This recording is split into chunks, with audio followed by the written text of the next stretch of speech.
Hello friends, welcome back to the channel जहां हम आपके लिए लाते हैं ऐसी किताबों की समरीज जो न सिर्फ आपके सोचने का तरीका बदल देती हैं बल्कि आपकी ज़िंदगी को भी एक नई दिशा देती हैं।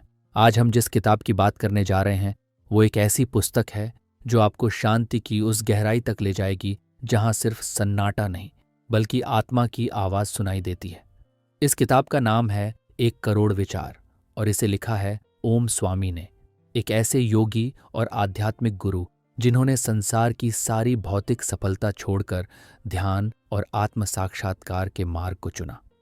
अ मिलियन थॉट्स कोई साधारण किताब नहीं है।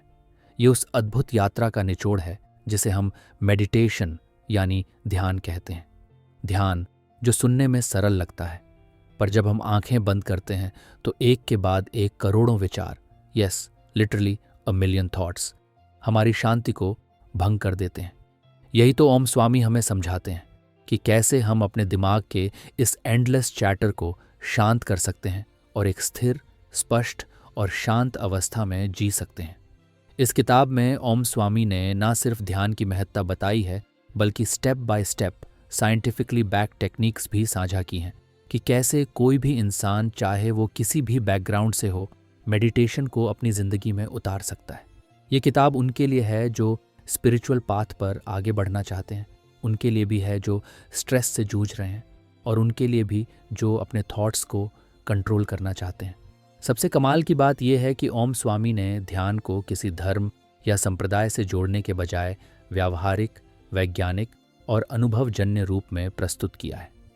उन्होंने बताया है कि ध्यान कोई रहस्यमयी क्रिया नहीं बल्कि एक ऐसी कला है जिसे अभ्यास से सीखा जा सकता है, और जैसे जैसे हम इसे रोजाना करते जाते हैं हमारा मन शांत होता है, विचारों की गति धीमी होती है और एक दिन ऐसा आता है जब भीतर एक ऐसी शांति मिलती है जो कभी बाहर ढूंढने से नहीं मिलती। तो अगर आप सच में जानना चाहते हैं कि ध्यान क्या है, क्यों हमें इसे करना चाहिए और कैसे हम अपने विचारों की भीड़ में भी स्थिरता पा सकते हैं, तो 1 करोड़ विचार आपके लिए एक अमूल्य मार्गदर्शक साबित हो सकती है। वीडियो को अंत तक जरूर देखिए क्योंकि हम आपको इस किताब के हर अध्याय की गहराई में लेकर चलेंगे और साथ ही बताएंगे वो रहस्य जो शायद आपने आज तक मेडिटेशन के बारे में कभी नहीं सुने होंगे। तो दोस्तों, चलिए अब इस गहरी और शांति से भरी किताब ए मिलियन थॉट्स का पहला अध्याय समझते हैं। इस अध्याय का सार है ध्यान की आवश्यकता और उसका मूल उद्देश्य। जब भी हम ध्यान शब्द सुनते हैं हमारे मन में एक छवि बनती है। कोई योगी पहाड़ों में बैठा है, आंखें बंद हैं, चारों ओर सन्नाटा है और वो किसी अलौकिक अवस्था में डूबा हुआ है। लेकिन ओम स्वामी हमें सबसे पहले यही भ्रम तोड़ते हैं। वो कहते हैं कि ध्यान किसी विशेष जगह या स्थिति का मोहताज नहीं होता। ये एक आंतरिक प्रक्रिया है जो आपके कमरे, आपके बिस्तर या किसी व्यस्त शहर के बीच भी की जा सकती है। लेकिन ध्यान करना आसान नहीं है क्योंकि जैसे ही हम आंखें बंद करते हैं हमारे मन में करोड़ों विचार दौड़ने लगते हैं। अतीत की बातें, भविष्य की चिंता और वर्तमान का असंतोष। यही 1 करोड़ सोचने हैं जिनका जिक्र किताब के शीर्षक में भी है। इस अध्याय में ओम स्वामी बताते हैं कि इंसान का मन स्वभाव से ही चंचल है। ये कभी एक जगह टिकता नहीं और यही कारण है कि हम अक्सर अस्थिर, दुखी या बेचैन रहते हैं। हमारा मन हमें बार बार परेशान करता है, कभी इच्छा से, कभी डर से और कभी तुलना से। ऐसे में ध्यान ही एकमात्र साधन है जो इस भागते हुए मन को वश में ला सकता है। ध्यान कोई एक रिलीजन की चीज नहीं है, ये एक यूनिवर्सल प्रैक्टिस है जो हर इंसान को लाभ पहुंचा सकती है। ओम स्वामी बहुत ही सहज भाषा में ये समझाते हैं कि ध्यान का असली उद्देश्य क्या है। क्या ये सिर्फ मन को शांत करने के लिए है? नहीं, ये उससे भी कहीं ज्यादा गहरा है। ध्यान का उद्देश्य है स्वयं को जानना, अपने भीतर की उस चेतना को छू पाना जो शुद्ध है, शांत है और हर परिस्थिति में स्थिर रह सकती है।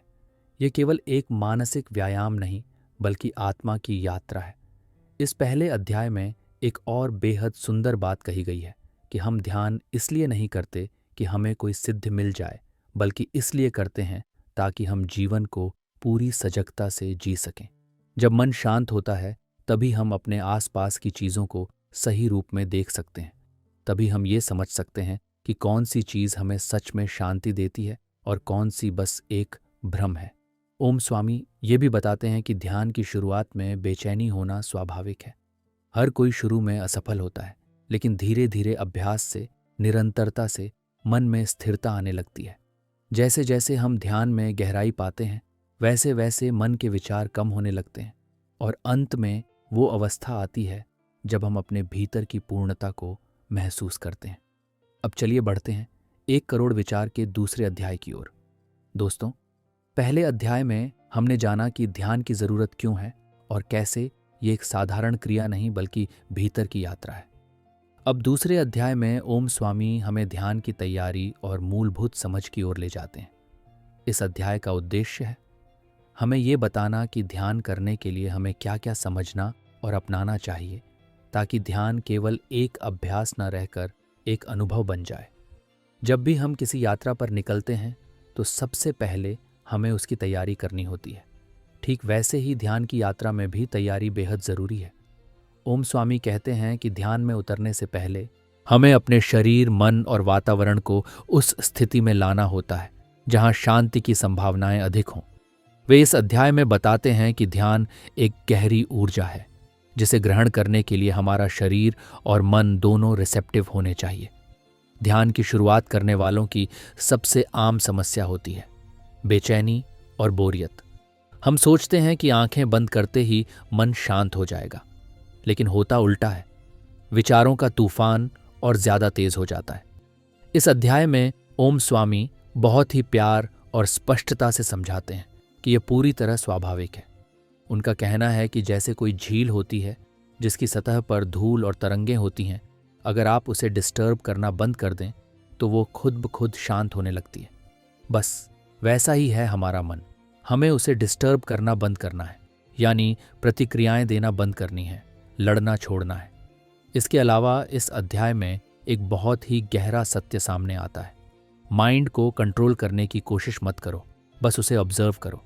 जब हम किसी चीज़ को ऑब्जर्व करते हैं बिना उसे जज किए, तो वह चीज़ खुद ही कमज़ोर हो जाती है। हमारे विचार भी ऐसे ही हैं। यदि हम उन्हें बस आते जाते देखें तो धीरे धीरे उनकी पकड़ कमज़ोर पड़ जाती है। ओम स्वामी यह भी समझाते हैं कि ध्यान के लिए हमें एक स्थिर स्थान, एक निश्चित समय और एक शांत माइंडसेट बनाना चाहिए। लेकिन इन सब से भी ज़्यादा ज़रूरी है हमारा इंटेंशन। अगर हम ध्यान केवल किसी चमत्कार या सिद्धि की आशा से कर रहे हैं तो हम भटक सकते हैं। लेकिन अगर हमारा उद्देश्य आत्मिक शांति, भीतर की स्पष्टता और चेतना को छूना है, तो ध्यान हमें ज़रूर उस गहराई तक लेकर जाएगा। इस अध्याय के अंत में एक बहुत सुंदर बात कही गई है कि ध्यान कोई परफॉर्मेंस नहीं है, ये सरेंडर है। हमें कोई दिखावा नहीं करना, कोई टारगेट हासिल नहीं करना। हमें बस खुद को उस आंतरिक मौन के हवाले कर देना है और विश्वास रखना है कि ये मौन ही हमें बदल देगा, हमें मुक्त कर देगा। अब चलिए बढ़ते हैं 1 मिलियन सोचें के तीसरे अध्याय की ओर। तो दोस्तों, अब तक हमने समझा कि ध्यान क्या है और उसकी तैयारी कैसे करनी चाहिए। अब तीसरे अध्याय में ओम स्वामी हमें ध्यान के सही तरीके और उसके शुरुआती अभ्यास की ओर ले जाते हैं। ये अध्याय उन लोगों के लिए बहुत महत्वपूर्ण है जो ध्यान की शुरुआत करना चाहते हैं, लेकिन ये नहीं जानते कि कहाँ से शुरू करें, कैसे करें और क्या सही तरीका है। इस अध्याय की शुरुआत एक बहुत ही सरल लेकिन गहरे वाक्य से होती है कि ध्यान केवल आंखें बंद करने का नाम नहीं है, बल्कि यह उस स्थिति में प्रवेश करने की कला है जहां आप अपने विचारों के पार जा सकें। ध्यान में बैठना तो हर कोई कर सकता है, लेकिन ध्यान की अवस्था में उतरना ये एक साधना है। ओम स्वामी हमें बताते हैं कि इस अवस्था तक पहुंचने के लिए सबसे पहले हमें अपने शरीर को एक सहज स्थिति में रखना आना चाहिए। जब शरीर आराम में होता है तभी मन धीरे धीरे भीतर की ओर मुड़ना शुरू करता है। वे यह भी कहते हैं कि सबसे पहली चीज़ जो ध्यान में बाधा बनती है वो है अपेक्षा, कि हमें आज ध्यान में कुछ विशेष अनुभव होगा या कोई रहस्यमयी ऊर्जा महसूस होगी। यही अपेक्षा ध्यान को बिगाड़ देती है। इसलिए उन्होंने जोर देकर कहा है कि ध्यान में उतरते वक्त मन को बिल्कुल खाली रखें। किसी चीज़ की इच्छा या डर को साथ लेकर बैठना ये ठीक वैसा है जैसे आप किसी शांत नदी के किनारे बैठने जाएं, लेकिन साथ में अपने शोरगुल वाले विचारों की भीड़ ले जाएं। ध्यान का अभ्यास शुरू करने के लिए ओम स्वामी ने सांस पर ध्यान केंद्रित करने की बहुत प्रभावशाली विधि बताई है। वह कहते हैं कि अपनी सांस को बस महसूस करो, ना गिनो, ना उसे बदलो, ना उसे धीमा करने की कोशिश करो। बस जैसा वो चल रही है वैसा ही उसे आने जाने दो। धीरे धीरे जैसे जैसे मन सांस के साथ जुड़ता है, विचारों की गति कम होने लगती है। यही ध्यान का पहला वास्तविक अनुभव होता है। इस अध्याय में एक बहुत सुंदर बात सामने आती है कि शुरुआत में ध्यान करते वक्त जब विचार आए तो घबराना नहीं है, क्योंकि विचारों का आना कोई गलती नहीं, बल्कि मन का स्वभाव है। लेकिन जैसे ही हम उन्हें देखकर अनदेखा करना सीखते हैं, जैसे ही हम उनसे लड़ने के बजाय उन्हें स्वीकारना शुरू करते हैं, वैसे ही वो विचार कमज़ोर होने लगते हैं। यह प्रक्रिया धीरे धीरे मन को शुद्ध करती है। ओम स्वामी ने ध्यान को एक फूल की तरह बताया है जिसे खिलने में समय लगता है, लेकिन यदि आप रोज उसे पानी देते रहें, धैर्य रखें और बस उसकी देखभाल करते रहें, तो एक दिन वह अपने आप खिल उठेगा और उसकी खुशबू आपकी पूरी जिंदगी को महका देगी।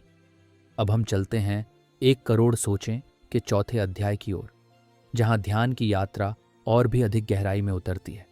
ये अध्याय विशेष रूप से उन लोगों के लिए है जो ध्यान करते वक्त अपने मन की उलझनों, बार बार आने वाले विचारों और आंतरिक संघर्षों से परेशान हो जाते हैं।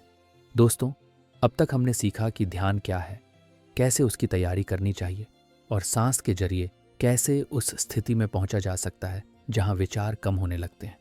लेकिन अब चौथे अध्याय में ओम स्वामी एक ऐसे पहलू की बात करते हैं जो ध्यान के दौरान सबसे बड़ी बाधा बनता है, स्वयं हमारा मन। यह अध्याय हमें समझाता है कि ध्यान की सबसे बड़ी लड़ाई बाहर नहीं बल्कि भीतर होती है।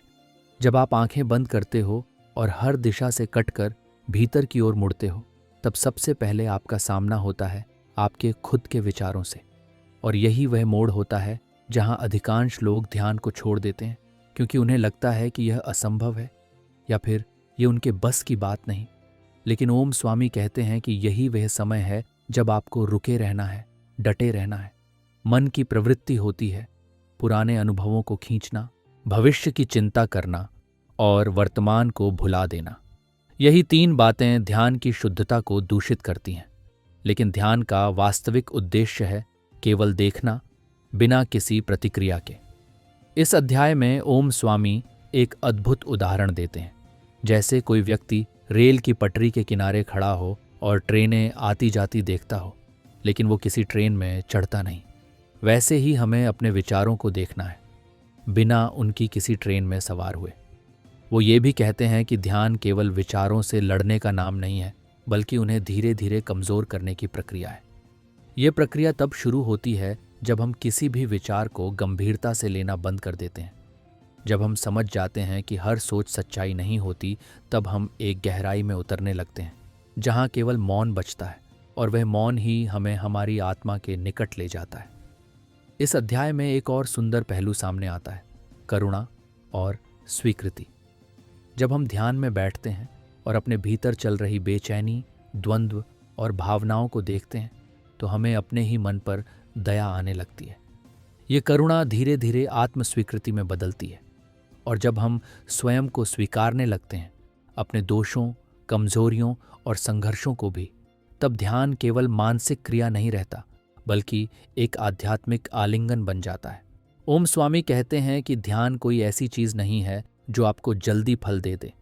ये तो एक ऐसी मिट्टी है जिसमें आप रोज बीज डालते हैं, उसकी देखभाल करते हैं, लेकिन फूल तभी खिलता है जब आप पूरी श्रद्धा और सब्र से उसके साथ बने रहते हो। यह अध्याय यही सिखाता है, ध्यान कोई शॉर्टकट नहीं है, बल्कि यह सेल्फ कमिटमेंट है। अब हम चलते हैं 1 करोड़ विचार के 5वें अध्याय की ओर, जहां ओम स्वामी हमें ध्यान की उस अवस्था से रूबरू कराते हैं जहां साधक पहली बार अपने भीतर कुछ असामान्य, कुछ दिव्य, कुछ ऐसा अनुभव करता है जिसे शब्दों में पूरी तरह नहीं बांधा जा सकता। ये अध्याय उस गहराई की बात करता है जहां ध्यान केवल अभ्यास नहीं रहता, वो एक अनुभव, एक आत्मिक मिलन बन जाता है। दोस्तों, अब तक की यात्रा में हमने सीखा कि ध्यान क्या है, कैसे प्रारंभ करना चाहिए और कैसे मन को आने जाने देना है। लेकिन 5वां अध्याय उस समय की बात करता है जब हम नियमित ध्यान करने लगते हैं और भीतर एक अलग किस्म की शांति और ऊर्जा महसूस होती है। यह अनुभव न तो बाहरी दुनिया जैसा होता है और न ही हमारी कल्पनाओं जैसा। ओम स्वामी इसे कहते हैं सटल ट्रांसफॉर्मेशन, यानी सूक्ष्म परिवर्तन। जब हम ध्यान में रोज उतरने लगते हैं तो हमारे भीतर एक नया स्तर जागना शुरू होता है। शुरुआत में यह सिर्फ मौन लगता है, लेकिन धीरे धीरे यही मौन भीतर की अद्भुत तरंगों में बदलने लगता है। कुछ लोग इसे लाइट फ्लैश, कुछ इसे एनर्जी करेंट्स, तो कुछ गहरी भावना की लहर की तरह महसूस करते हैं। ओम स्वामी कहते हैं कि ये कोई रहस्यमयी चमत्कार नहीं, बल्कि साधक की साधना का फल होता है। यह आपके भीतर की चेतना के स्तर पर बदलाव का संकेत होता है।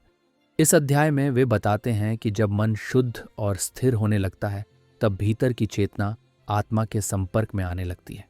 ये वह समय होता है जब आपका ध्यान केवल विचारों की अनुपस्थिति नहीं रहता, बल्कि दिव्यता की उपस्थिति बन जाता है। साधक को लगता है कि मानो वो किसी गहरे शांत सागर में उतर गया है, जहां कोई लहर नहीं, कोई हलचल नहीं, केवल मौन, केवल शुद्धता। ये अवस्था छोटी नहीं होती, ये जीवन के हर अनुभव को बदलने की क्षमता रखती है। लेकिन इस अध्याय में ओम स्वामी एक बहुत जरूरी चेतावनी भी देते हैं कि इन अनुभवों को कभी अहंकार का कारण मत बनने दो। बहुत बार साधक इन शुरुआती अनुभूतियों को अपनी सिद्धि मानने लगते हैं और वहीं से उनका पतन शुरू होता है। वे कहते हैं कि ध्यान में मिलने वाला हर अनुभव एक उपहार है, न कि उपलब्धि, और उपहार को कृतज्ञता से स्वीकार कर आगे बढ़ना ही सच्चे साधक की पहचान है। वे यह भी बताते हैं कि यह अवस्था अधिक देर तक नहीं टिकती, ये सिर्फ झलक होती है, जैसे कोई बादल हटे और सूरज की एक किरण चेहरे पर पड़े। यह संकेत है कि सूरज वहीं है, बस और अभ्यास की जरूरत है। इन झलकियों से घबराना नहीं है और न ही उन्हें पकड़ने की कोशिश करनी है। बस उन्हें आने देना है, जाने देना है और रोज ध्यान के साथ उस गहराई में फिर से उतरते रहना है। अब हम पहुंच चुके हैं 1 करोड़ विचार के 6वें अध्याय पर, जो हर ध्यान करने वाले के लिए शायद सबसे ज्यादा महत्वपूर्ण है, क्योंकि यह अध्याय उन सभी बाधाओं, व्याकुलताओं, ध्यान में आने वाले विचलनों और मन की उलझनों की गहराई से बात करता है जो हमें भीतर जाने से रोकते हैं।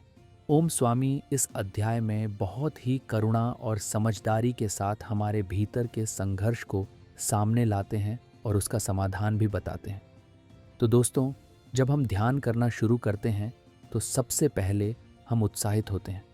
कुछ दिन अच्छा ध्यान होता है, शांत अनुभव आता है, लेकिन जैसे जैसे हम नियमितता में आते हैं, वैसे वैसे ध्यान में बैठते ही विचारों की भीड़, बेचैनी, थकान, नींद या अचानक उठने वाली चिंताएं हमारा पीछा करने लगती हैं। ये अनुभव बहुत सामान्य है और लगभग हर साधक के साथ होते हैं। लेकिन ओम स्वामी कहते हैं कि यहीं से असली साधना शुरू होती है। इस अध्याय में वो समझाते हैं कि ये विचलन हमारे मन की परतों में दबे पुराने संस्कार हैं। जैसे ही आप भीतर उतरना शुरू करते हैं, वैसे ही वे परतें जाग जाती हैं और प्रतिरोध करने लगती हैं। मन को स्थिरता पसंद नहीं है, वो हमेशा बाहर भागना चाहता है, या तो बीते कल की यादों में या आने वाले कल की चिंता में।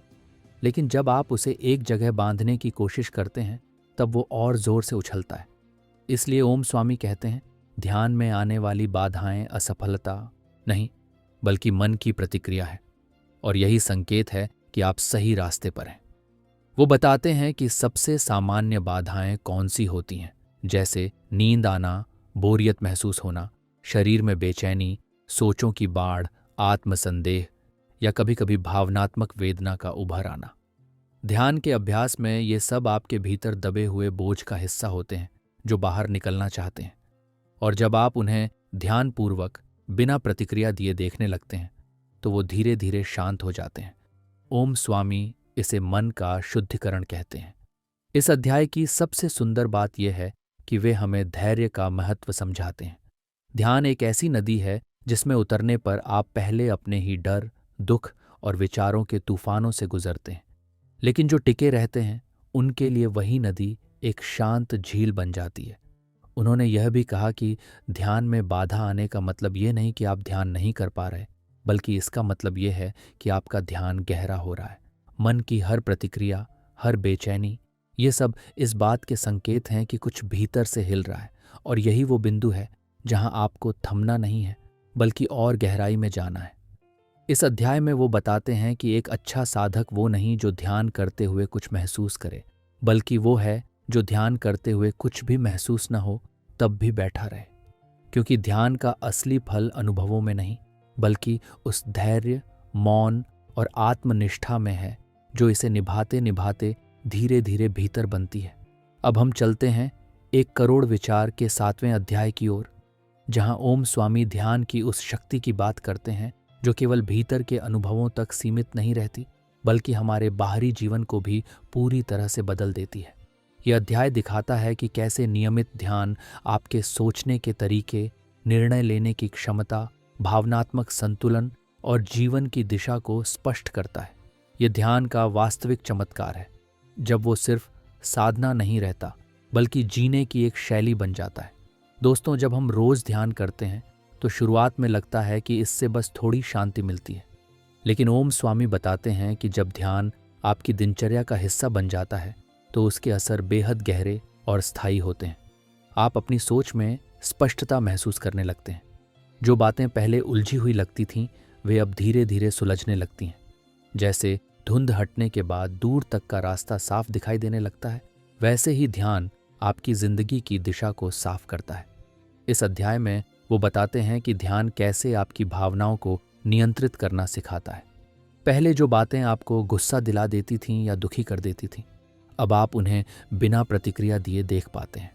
इसका कारण यह है कि ध्यान आपको सिखाता है हर भावना एक अनुभव है, कोई स्थायी सत्य नहीं। जब आप भावनाओं को गुजरने देते हैं तो आप उनके गुलाम नहीं रहते, आप उनके साक्षी बन जाते हैं। 7वें अध्याय में ओम स्वामी यह भी बताते हैं कि ध्यान आपकी आंतरिक ऊर्जा को कैसे बढ़ाता है। जब मन में कम विचार होते हैं, तब शरीर और मन दोनों में एक विशेष प्रकार की ताजगी, सक्रियता और प्रसन्नता भरने लगती है। आप हर काम में ज्यादा फोकस, ज्यादा निष्ठा और ज्यादा ऊर्जा के साथ उतरते हैं। ये वही ऊर्जा है जो बड़े बदलाव लाती है, चाहे वो आपके करियर में हो, रिश्तों में या फिर आपके व्यक्तिगत विकास में। ध्यान का एक और गहरा प्रभाव होता है स्वतंत्रता का अनुभव। आप अब बाहरी परिस्थितियों से कम प्रभावित होते हैं।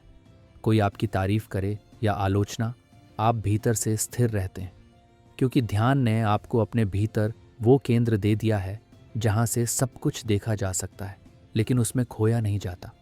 यही आंतरिक स्वतंत्रता आपको असली आत्मविश्वास देती है। इस अध्याय का सार ये है कि ध्यान केवल भीतर बैठने की क्रिया नहीं है, बल्कि यह आपकी पूरी जिंदगी में चेतना और विवेक की रोशनी फैलाने वाला दीपक है। यह आपको सिर्फ शांति नहीं देता, यह आपको विकासशील चेतना देता है, जहां आप अपनी सीमाओं को पहचान कर उन्हें पार करना सीखते हैं। अब हम बढ़ते हैं 1 करोड़ विचार के 8वें अध्याय की ओर। यह वह अध्याय है जहां ध्यान साधना अपने शिखर की ओर बढ़ती है। यहाँ ओम स्वामी उस अवस्था का वर्णन करते हैं जिसे ट्रांसेंडेंस यानी ध्यानातीत अवस्था कहा जाता है। ये वह अनुभव है जहां साधक अपने विचारों, भावनाओं और शरीर की सीमाओं को पार करके उस चेतना से जुड़ता है जो शुद्ध, असीम और शाश्वत है। यह अध्याय हमें बताता है कि ध्यान का अंतिम उद्देश्य केवल शांति या सुख नहीं है, बल्कि आत्मिक मिलन, आत्मा से आत्मा का साक्षात्कार है। दोस्तों, हम में से ज्यादातर लोग ध्यान को किसी तकनीक या अभ्यास की तरह लेते हैं। हम सोचते हैं कि दिन में 20 से 30 मिनट बैठने से हमें तनाव कम होगा, मन शांत होगा, और ये सही भी है। लेकिन ओम स्वामी यहाँ कहते हैं कि ये तो केवल पहला चरण है। अगर ध्यान को निरंतर समर्पण के साथ किया जाए तो यह अभ्यास धीरे धीरे उस बिंदु पर पहुंचता है जहां आप ध्यान नहीं करते, ध्यान आपको करता है। वहां मैं का बोध ही मिटने लगता है। 8वें अध्याय में वे बताते हैं कि जब मन पूरी तरह शांत हो जाता है, विचारों की लहरें थम जाती हैं, तब साधक एक ऐसे मौन में प्रवेश करता है जिसे शब्दों में नहीं बांधा जा सकता। ये मौन कोई खालीपन नहीं है, ये पूर्णता का मौन है। वहां कुछ महसूस नहीं होता, पर सब कुछ महसूस होता है। न कोई आवाज होती है, न कोई दृश्य, फिर भी साधक को लगता है कि वह सब कुछ देख और सुन रहा है। यही है ट्रांसेंडेंस, जब आप शरीर, मन और भावना की सीमाओं को पार कर जाते हैं। इस अवस्था में साधक को यह बोध होता है कि वह स्वयं कोई छोटा सा व्यक्ति नहीं है, बल्कि संपूर्ण ब्रह्मांड से एक है। उसे यह अनुभव होता है कि जो चेतना उसके भीतर है, वही हर जीव, हर वस्तु, हर ऊर्जा में व्याप्त है। यह केवल दर्शन नहीं, यह प्रत्यक्ष अनुभव है। और ओम स्वामी कहते हैं, ऐसा अनुभव किसी विशेष योगी या संत का अधिकार नहीं है। यह हर उस व्यक्ति के लिए संभव है जो धैर्य, नियमित अभ्यास और पूर्ण समर्पण के साथ ध्यान करता है। वे यह भी समझाते हैं कि ध्यानातीत अवस्था में पहुंचना किसी उपलब्धि की तरह नहीं लेना चाहिए। ये कोई लक्ष्य नहीं, बल्कि एक उत्सर्जन, लेटिंग गो है। आप जब सब कुछ छोड़ते हैं, अपनी अपेक्षाएं, अपने अनुभव, अपनी कोशिश, तभी आप उस दिव्यता के लिए खुल जाते हैं जो हमेशा से आपके भीतर थी। इस अध्याय में ओम स्वामी ध्यान के सबसे ऊंचे फल की बात करते हैं, आत्मबोध, जिसे पाने के बाद साधक को बाहर किसी उत्तर की तलाश नहीं करनी पड़ती। वह जान जाता है कि जीवन का अर्थ, उद्देश्य और दिशा सब उसी के भीतर है। तो दोस्तों, 1 मिलियन थॉट्स कोई साधारण किताब नहीं, बल्कि एक जीवित अनुभव है, एक ऐसा मार्गदर्शक जो हमें हमारे ही भीतर के उस मौन की ओर ले जाता है जहां से सब कुछ शुरू होता है। ओम स्वामी ने ध्यान को न केवल समझाया, बल्कि हमें इसकी सूक्ष्म परतों से परिचित करवाया। विचारों की गहराई, मन की चंचलता और आत्मा की मौन पुकार। इस पुस्तक से हमने जाना कि ध्यान कोई जादू नहीं, बल्कि एक धीमा और स्थिर अभ्यास है जो हमें खुद से मिलने का मौका देता है। ये किताब बताती है कि ध्यान सिर्फ बैठने की एक क्रिया नहीं है, बल्कि एक जीवन जीने की कला है, एक ऐसा अनुभव जहां आप अपने विचारों, भावनाओं और इच्छाओं को देखकर भी उनसे बंधते नहीं। ध्यान हमें सिखाता है कि शांति बाहर नहीं, बल्कि हमारे भीतर की मौन गहराइयों में छिपी है। और जब हम बार बार उस मौन में उतरते हैं, तो हमें खुद में ही वो शक्ति मिलती है जिसे हम पूरी दुनिया में ढूंढते फिरते हैं। तो अगर आपने अब तक ध्यान को केवल एक विकल्प की तरह देखा है, तो इस किताब को पढ़ने के बाद आप समझेंगे कि ये आपका सबसे बड़ा सहारा बन सकता है। क्योंकि जब आप स्वयं से जुड़ जाते हैं, तभी आप दुनिया से सही रूप में जुड़ते हैं। अगर आपको ये वीडियो पसंद आया हो तो लाइक और सब्सक्राइब ज़रूर करें। और हाँ, कमेंट में बताइएगा कि आप ध्यान में क्या महसूस करते हैं। मिलते हैं अगली किताब में एक नई सोच के साथ। तब तक के लिए शांत रहें, गहराई से जीं